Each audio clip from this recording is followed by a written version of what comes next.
Trump threatens more strikes in Nigeria. You are welcome to this class. Before I play you the video, let's analyze and see what the US President Donald Trump has said. According to BBC, Trump tells the military to prepare for possible action against Islamic militants in Nigeria. Reuters, Trump says there could be more strikes in Nigeria. New York reporters. Now, I will play you the video. After you watch the video, I'm also going to play you the video of the Israeli Prime Minister, wetin himself talk say he won't do about Nigeria. The persecution of Christians or members of any religion cannot and must not be tolerated. And Muslim militant displacement and attacks against Christians in Nigeria, that too must end. And we also want to secure our Druze friends. And by the way, I think not only the Druze, but other minorities, especially the Christians, should be protected as well in Syria and throughout the Middle East and in Nigeria. In the battle against our Judeo-Christian tradition, they go to Europe, they go to the United States, they go to Africa, Nigeria. And we are conscious of the fact that Christians are being persecuted across the Middle East, in Syria, in Lebanon, in Nigeria, in Turkey, and beyond. Beleaguered communities who deserve our help. Just as you are helping us, we want to help back. Thank you very much for having me. And Happy New Year. And to you as well. Let's start with Nigeria and that announcement by Prime Minister Netanyahu of a new Israeli front to protect Christian communities in this country and other parts of Africa. How has it come to this? Well, I think that what Prime Minister Netanyahu said, and it was very clear, was that he wants to make sure that all those persecuted around the world, and he highlighted Christians around the world, not only in Nigeria, that it was important to do what Israel can in order to work with our partners, to work with Nigeria, and that's very important. This is about working with Nigeria. This is not about working against Nigeria. It's working with them as a partner, as an ally, and seeing what we can do. And he emphasized the issue of intelligence sharing and working in that area.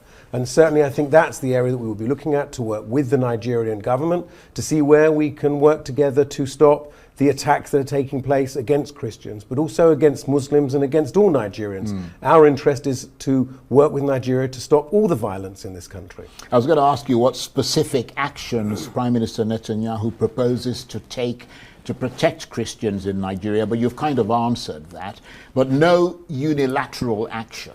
No, absolutely. Our aim is to work with the Nigerian government, and the Prime Minister highlighted issues of intelligence sharing and other areas, and I think that we will be led and guided by the Nigerian government as to where we can work and where we can partner, because this is very much about working with an ally, working with a partner, and doing things to tackle insecurity as a whole within the country. And I mean, obviously Israel is a staunch ally of the United States. I mean, if Mr. Trump was to decide to take some further action in Nigeria unilaterally, what would Israel's response be? I mean, I know it's a hypothetical situation. Well, one, it's a hypothetical situation, and two, I think there's probably a better question to ask the American ambassador rather than the Israeli ambassador as to what the well, the question is, what would Israel's response be? Well, in a hypothetical, we'd have to see what the situation was. I couldn't tell you what our response is. What I can tell you is that we want to work with the Nigerian government to see what we can do to help and work with them to tackle insecurity across the country. And how has the Nigerian government responded to Mr. Netanyahu's statement? I'm wondering if there's been any sort of behind-the-scenes diplomatic communication about this between you and the Tinubu administration? Well, any communication behind the scenes will obviously remain behind the scenes. But as I said, Prime Minister Netanyahu has made our position clear, and so anything that we can do in those areas, and obviously when you're dealing with issues of intelligence and when you're issuing of information, it's not something that we're going to talk about publicly, because that would undermine the entire purpose of having a conversation about intelligence sharing. But why would Mr. Netanyahu be talking about protecting Christians in Nigeria when peace remains elusive in his own backyard in Gaza? I mean, doesn't his statement seem contradictory given the ongoing Gaza conflict? I don't think they're contradictory at all. What Prime Minister Netanyahu spoke about was Christians across the world. It wasn't only he spoke about Christians in Nigeria, he spoke about Christians across the world. And he highlighted the fact that Israel is the only country in the Middle East where the Christian population is growing. It's the only country in the Middle East where the Christian population is thriving. It's the only country in the Middle East where Christians have complete freedom of worship and freedom to do what they want. And I think that that was the point that the Prime Minister Netanyahu was making. And that's the critical point here, is that opportunity for Christians. You know, if you look at Israeli society, Christians are the most well-educated in Israel. They are the wealthiest. There are many, many things, but fundamentally, Christians have total freedom of religion. They can pray where they want. You know, we've just had New Year and Christmas, and you saw thousands of Christians in Jerusalem, walking through the Via della Rosa, going to the Church of the Holy Sepulchre. I was actually in Jerusalem on Christmas Eve and on Christmas Day, and we saw Christmas trees and Christmas lights and Christians having a wonderful, wonderful time in Jerusalem, totally free to express their religion, to express their identity. And it was amazing to see. It was amazing as an observant Jew to be able to see this in my home city of Jerusalem.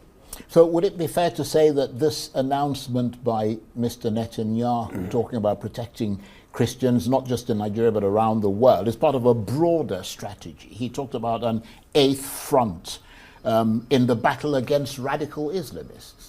Yes, I think that that's true. If we look at what Israel's faced over the last number of years, we've faced 7 fronts of different radical Islamists attacking us, from Hamas to Hezbollah, to the Houthis, to the various militias and terror groups in Iraq and in Syria. And we've seen also Iran attacking us directly. And so this is the challenge that's facing the whole world. And by the way, I think that radical Islamism is also a challenge to the Muslim population. And I don't think that we should highlight and focus purely on Christians. I don't need to explain to you that in Nigeria, it's Muslims being killed, it's Christians being killed, it's been atheists being killed. It doesn't matter who you are. It's that insecurity that I think that Prime Minister Netanyahu is highlighting and offering to work with the Nigerian authorities to help tackle, because this is affecting Christians, it's affecting Muslims, and it's affecting people of no religion. But is it also about strategic diplomacy, an attempt to sort of strengthen ties with Christian communities and nations to counterbalance Muslim majority countries and Iran's influence, for instance, in addition to positioning Israel as a protector of Christians to bolster its image in the Christian world? Because, of course, that sort of action appeals to evangelical Christian supporters in the US and around the world, doesn't it? Well, Israel protects Christian because it's what we believe in. Israel is a country that is founded on the principle of guarantee of equality of religion, the guarantee of freedom of religion. We see that the Muslims have freedom of religion, Christians have freedom of religion. The only time in Jerusalem's history when all the religions have had total freedom of religion is when Israel has been in control.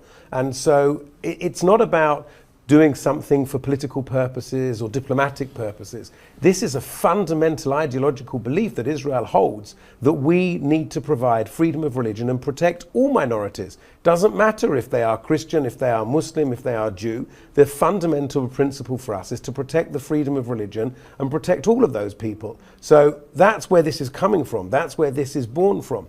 And I would emphasize that Israel has got very strong relations with many Muslim countries around the world. We've seen that now we're celebrating 5 years of the Abraham Accords, where we signed agreements with the United Arab Emirates, with Bahrain, with Morocco. Only today we announced a deepening of strategic ties with Morocco in the defense field and in other areas. So we've got very strong relations with Muslim majority countries, with Muslim countries and with Christian countries, because I think those countries recognize that we work to protect freedom of religion regardless of what the religion is. What is your thoughts about this? Drop it in the comments. Don't forget to like, share, and subscribe.